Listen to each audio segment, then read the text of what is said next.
we believe that Kenya can really become a hub and also an international benchmark for the region. And meanwhile, I must say the other countries nearby, like Ethiopia, like Zambia, and others, are progressing much faster because they accept the idea that renewable now are the cheapest solution, much more than coal and nuclear, and that it is essential to have a regulatory framework in place which allows competition. Kenya has realized in the last few years a very good mix of energies, from geothermal, from winds, from solar, from fossil fuel. And the country is pushing a lot.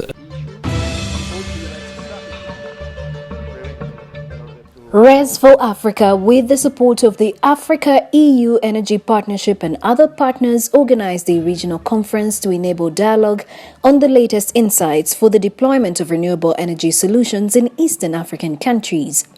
We are indeed proud of the organizers and Strathmore University for keeping the discussion on renewable energy alive as it contributes to the environmental protection of our planet, and also it contributes to the prosperity of all our people. If you want to open to renewable, you must open to the bid, to the competition. If you put the necessary step for having the competition in place, you may have here the best companies.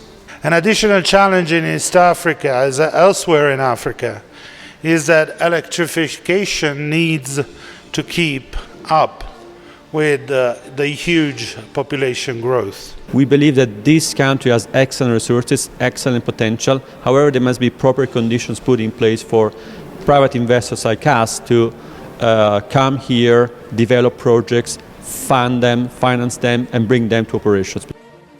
The two-day conference touched on key topics of renewable energy deployment, from interrogation of non-programmable energy in the national electric system of Kenya. The renewable energy sector gives the East African community an opportunity to create and develop policies and programs. We had the opportunity to present the final results to Dr. Njoroge, the PS of Energy, and he appreciated these results, and he said that he will take into consideration for the new planning of energy activities here in this country. We already have in the recent master plan developed by the ministry highlight a very good potential that can be exploited in the coming year, in the next 10 years more or less.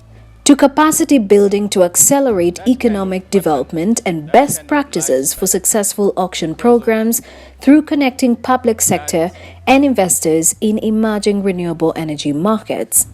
Capacity building is a barrier for the penetration of renewable energy in this country, in the region, especially solar. A greener solution with more renewables, but still lower interconnection up to 2030, and then a green interconnection scenario which imagines a higher renewable penetration together with the development of higher interconnection with the correct regional planning.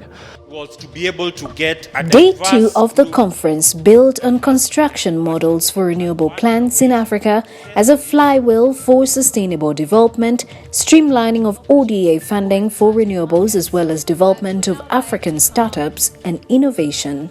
In order to have a sustainable geothermal development in the region, we need to build a critical mass of geothermal experts in geothermal science and technology. We don't have to use our geothermal only for electricity. We can use the steam directly for manufacturing. Access to reliable, cost-effective forms of energy is a strategic priority, not just for Kenya and Africa, but also for the global mining community or mining sector. In Kenya, you were told, is our first choice and will remain our first choice. I want Kenya to be the benchmark for Eastern Africa. God bless Kenya.